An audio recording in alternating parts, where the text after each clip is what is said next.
Pak, tantangannya banyak tentu saja.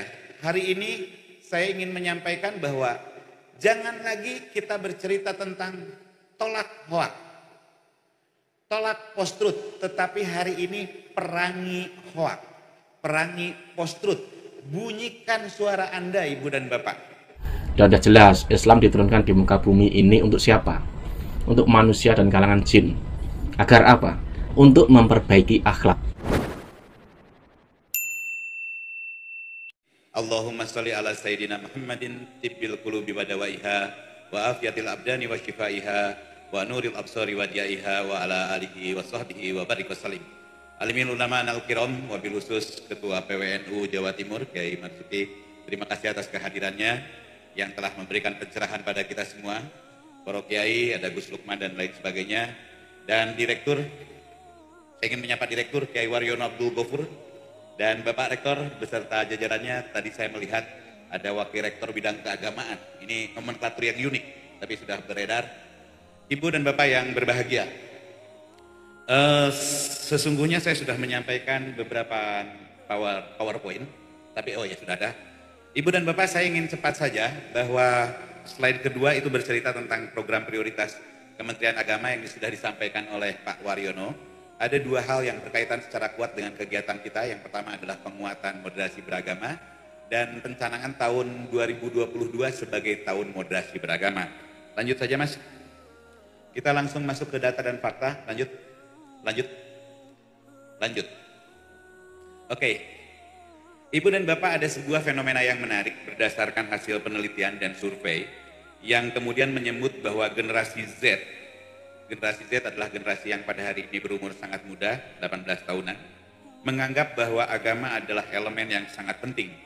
Komitmen terhadap agama merupakan salah satu faktor penting pencipta kebahagiaan bagi generasi Z. Dan Indonesia memperoleh posisi ranking pertama dan ranking terakhir dimiliki oleh Jepang. Ini menandakan bahwa ada sebuah kesadaran untuk memperoleh kriteria manusia, individu maupun masyarakat yang well-being atau berkesejahteraan, tumpuannya adalah agama. Ada sebuah kesadaran apa yang Anda cari di dunia ini, untuk apa Anda bekerja, untuk apa Anda sekolah, untuk apa Anda hidup. Kata kuncinya sudah ditemukan bahwa kita ingin menemukan kebahagiaan. Walaupun beberapa filsuf menyatakan bahwa ketika engkau mencari kebahagiaan di dalam hidup ini, engkau tak akan pernah menemukannya. Sebab kebahagiaan tidak bisa ditemukan dalam pencarian kecuali apabila telah diciptakan.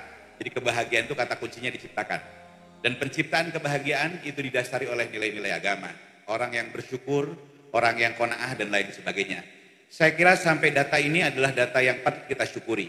Tetapi ketika mereka mengekspresikan keberagamaannya, kemudian muncullah hasil dari Al-Farah dan Mata Air Foundation yang menyebut bahwa menyebut kebahagiaan itu agama, tetapi kemudian ekspresinya 23,4% mahasiswa setuju dengan jihad untuk tegaknya negara Islam atau khilafah.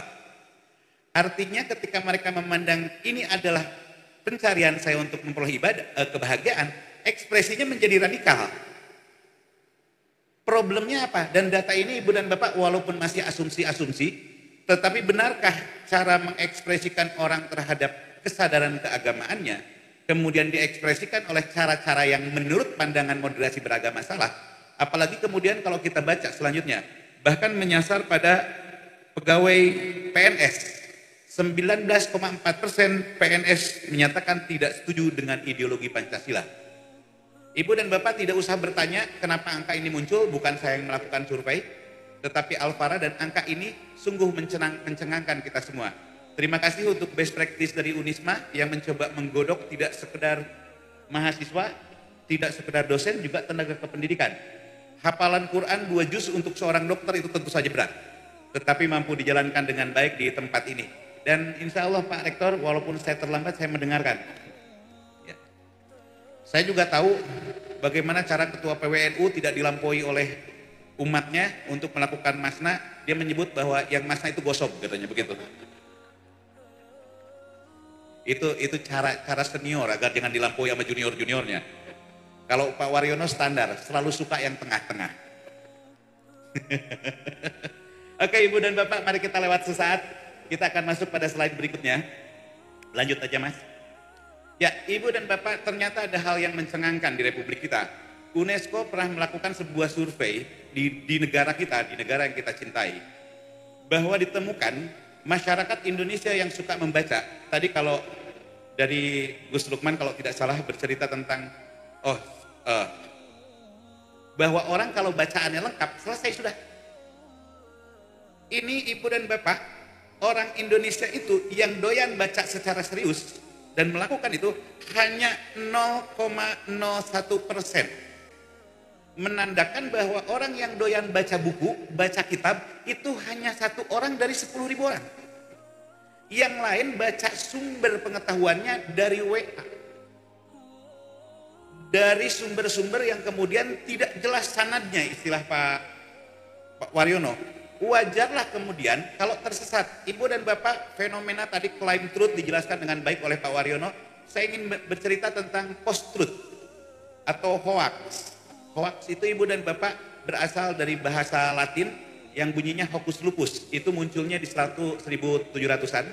Yang bunyinya diterjemahkan ke dalam bahasa kita itu simsalabim, abrakadabra. Sesuatu hal yang tidak nyata dibuat nyata. Konsep yang dikembangkannya adalah agitasi berdasarkan pendekatan yang disebut dengan post-truth. Post-truth itu begini Ibu dan Bapak, contoh aja ya. Bahwa kebohongan yang dilakukan secara masif, maka itu adalah kebenaran. Satu hari Ibu dan Bapak, Pak Waryono pesan ke saya. Kiai kita, Kiai Waryono. Kiai Waryono pesan ke saya, kalau istri saya telepon, katanya begitu, tolong bilang saya lagi tidur. Siap, saya bilang. Ke Pak Basnang cerita yang sama. Kalau istri saya telepon, tolong bilang saya tidur. Kemudian ke Pak Aceng juga begitu. Ke Pak Dokter Aceng juga bilang begitu. Dan istrinya memang dia melakukan hal begitu. Pertama, telepon ke Pak Basnang. Pak Basnang, suami saya di mana ya kok telepon kagak ngangkat? Tidur Bu, katanya begitu. Selesai. Padahal Pak Waryono tengah melakukan aktivitas gosok. Gosok versinya Kiai Mas Duki. Kemudian tanyalah ke Pak Aceng, Kasubditnya. Kagak percaya Ibu dan Bapak anak buahnya. Dia tanya sama atasannya. Izin tanpa bermaksud apapun Pak Kiai Waryono. Nanya ke saya, Pak Waryono kemana? Saya bilang tidur. Maka kebohongan yang dilakukan secara berulang-ulang, dilakukan secara bersama-sama, itu adalah kebenaran. Dan istrinya membiarkan Pak Waryono berada pada ruang-ruang kegelapan. Itu cius. Bahwa Ibu dan Bapak hari ini bagaimana dulu ketika kita melakukan proses pembelajaran, belajar media, katanya begini, di dakwah kita pernah belajar, bahwa untuk meyakinkan apa yang kita sampaikan, maka ada pendekatan yang namanya agitasi, yang bersumber pada 3 kekuatan, yang disebut dengan etos, patos, dan logos. Etos itu Ibu dan Bapak, kalau saya cerita tentang kesehatan, kata dokter, nah itu namanya etos. Kalau bercerita tentang keagamaan, menurut Imam Ghazali di dalam kitabnya yang maha terang Al-Ihya Al-Ulumuddin, pada bab 1 halaman 12 itu namanya etos. Bahwa kita menyandarkan pendapat kita pada orang-orang yang memiliki kompetensi di atas rata-rata. Kemudian berikutnya patos, bagaimana bahasa tubuh kita, tekanan suara kita, tatapan mata kita meyakinkan orang. Tak ada dusta di mataku. Senyumku adalah senyum keseriusan. Kemudian diuraikan dalam kata-kata yang logis, itu yang namanya logos. Bersumber dari referensi yang kuat, disampaikan dengan tekanan dan kepercayaan diri yang mantap, dan kemudian logika yang dibangunnya pun adalah logika yang baik dan mampu dicerna oleh akal. Hari ini nggak cukup Pak. Harus ada keyakinan dalam bentuk lingkungan. Betulkah seperti ini? Maka Ibu dan Bapak, jumlah orang yang melakukan aktivitas post-truth itu sedikit saja, tetapi mereka melakukan cara-caranya luar biasa. Tengoklah ruang-ruang WA kita yang melibatkan orang lain, Ibu dan Bapak. Ada satu orang bunyi, yang lain langsung bilang mengiyakan, iya benar, iya benar. 3 orang, kebanyakan mayoritas yang tidak suka langsung diam. Karena dia menggunakan pendekatan post-truth. Kemudian kalau muncul berbeda dibully Ibu dan Bapak. Jadi hari ini istilah Kiai Haji Abdurrahman Wahid tentang silent majority atau mayoritas yang diam nampaknya perlu kita rekonstruksi, karena amanah dari Kiai Haji Abdurrahman Wahid atau Gus Dur itu sesungguhnya memberikan appeal, memberikan pemantik pada kelompok-kelompok yang pada hari ini diam untuk bersuara dong. Maka beliau menyebutnya sebagai silent majority, sebetulnya untuk ngajak, yuk ngomong dong. Sebab mayoritas orang Indonesia menyukai agama yang disebut dengan Islam rahmatan lil alamin, Islam wasati, Islam yang bernuansa moderat. Ibu dan Bapak, tantangannya banyak tentu saja. Hari ini saya ingin menyampaikan bahwa jangan lagi kita bercerita tentang tolak hoak, tolak post-truth, tetapi hari ini perangi hoak, perangi post-truth. Bunyikan suara Anda Ibu dan Bapak, bahwa kita memiliki, jangan kemudian bunyinya di ruang keluarga, itu udah selesai. Di ruang terbuka Ibu dan Bapak, mari kita menyatakan kebenaran. Kalau kebenaran didukung oleh banyak kebenaran, bukan lagi post-truth, tetapi itu the real truth. Dan kami berharap melalui forum yang luar biasa ini, mari kita bersama-sama bergotong royong mengangkat sebuah tema yang pada hari ini menjadi fokus dari keinginan bangsa.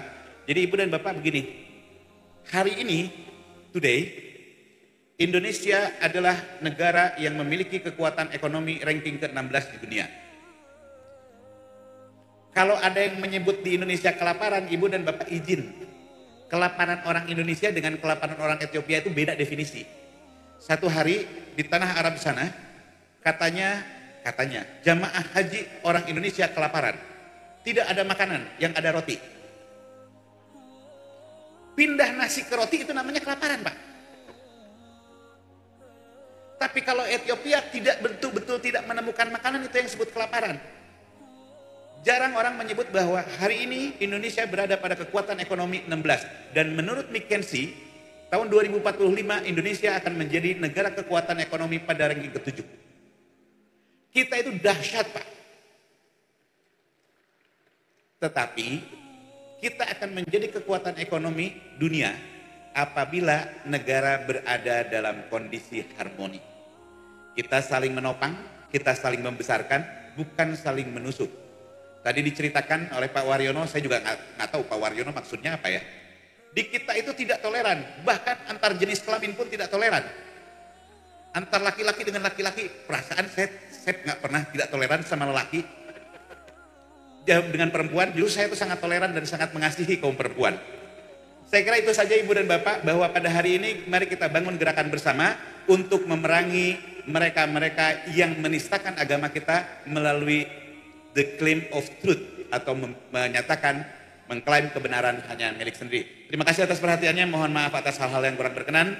Wabillahi taufiq wal hidayah.